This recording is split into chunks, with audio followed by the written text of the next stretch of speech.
मैं भी कुछ दिन पहले एक वेब सीरीज देख रहा था जिसका जब मैंने पहला एपिसोड देखा तो मुझे थोड़ा बोरिंग लगा, बट बीच बीच में कुछ फनी और इंटरेस्टिंग सीन भी थे, इसलिए मैंने पूरा एपिसोड देखा।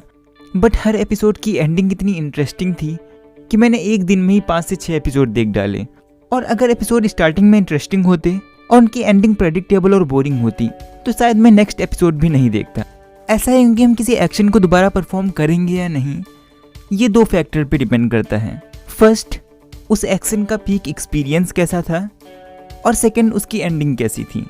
जैसे अगर आप किसी अनहेल्दी और टेस्टी चीज़ को खाएं जिसको खाते समय तो आपको बहुत अच्छा लगा, बट खाने के तुरंत बाद ही आपका पेट खराब हो जाए, तो चाहे भले ही इस एक्शन का पीक एक्सपीरियंस अच्छा हो, बट इस एक्शन को आप रिपीट नहीं करेंगे क्योंकि इसका एंड एक्सपीरियंस बहुत ही बेकार था।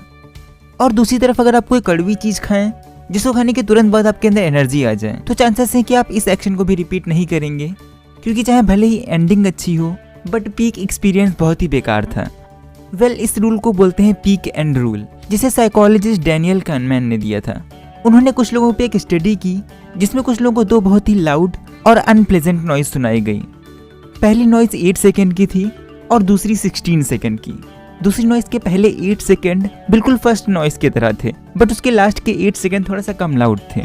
और दोनों नॉइज सुनने के बाद जब उनसे बोला गया कि वो अब इन दोनों नॉइज में से कौन सी नॉइज दोबारा सुनेंगे, तो ज़्यादातर लोगों ने सेकेंड नॉइज चूज किया जो कि ज़्यादा अनप्लेजेंट थी। ऐसा हुआ कि सेकेंड नॉइज की एंडिंग फर्स्ट नॉइज की एंडिंग से बेटर थी, जिस पर साइकोलॉजिस्ट का कहना है कि ऐसा होता है कि हम ज़्यादातर एक्सपीरियंस का बस पीक और एंड ही अच्छे से याद रख पाते हैं और उसी के बेस पे हम एक्सपीरियंस को जज करते हैं।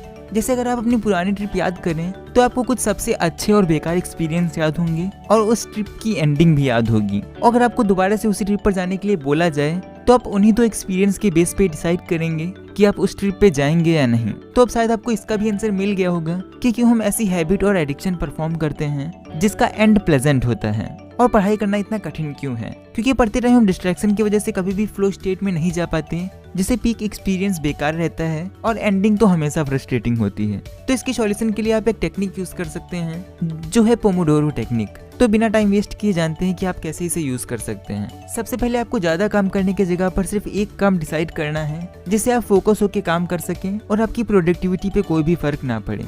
फिर आपको सारे डिस्ट्रैक्शन हटाकर 25 मिनट्स का पोमोडोरो स्टार्ट करना है। आप पोमोडोरो ऐप यूज कर सकते हैं या पोमोडोरो टाइमर भी बाय कर सकते हैं, दोनों का ही लिंक मैं डिस्क्रिप्शन में दे दूंगा। फिर आपको 25 मिनट्स तक बिना डिस्ट्रैक्ट हुए जो भी काम आपने डिसाइड किया था वो काम करना है। और अगर आपको बीच में कोई काम याद आए या कोई थॉट आए तो आप एक नोटबुक भी साथ में रख सकते हैं जिसमें आप वो काम और थॉट नोट करके अपने माइंड को फ्री कर सकते हैं। और फिर 25 मिनट का एक पोमोडोरो खत्म होने के बाद 5 मिनट्स का ब्रेक लें जिससे आपका माइंड वापस से रिलैक्स हो जाए और आप फिर से फोकस कर पाएं। आप ब्रेक में वॉकिंग कर सकते हैं या थोड़ी बहुत स्ट्रेचिंग भी कर सकते हैं। और फिर आप ऐसे ही जब 4 पोमोडोरो कंप्लीट कर लें तो 20 से 30 मिनट का ब्रेक लें और अपने काम के अकॉर्डिंग आप ऐसे ही कई पोमोडोरो साइकिल कंप्लीट कर सकते हैं।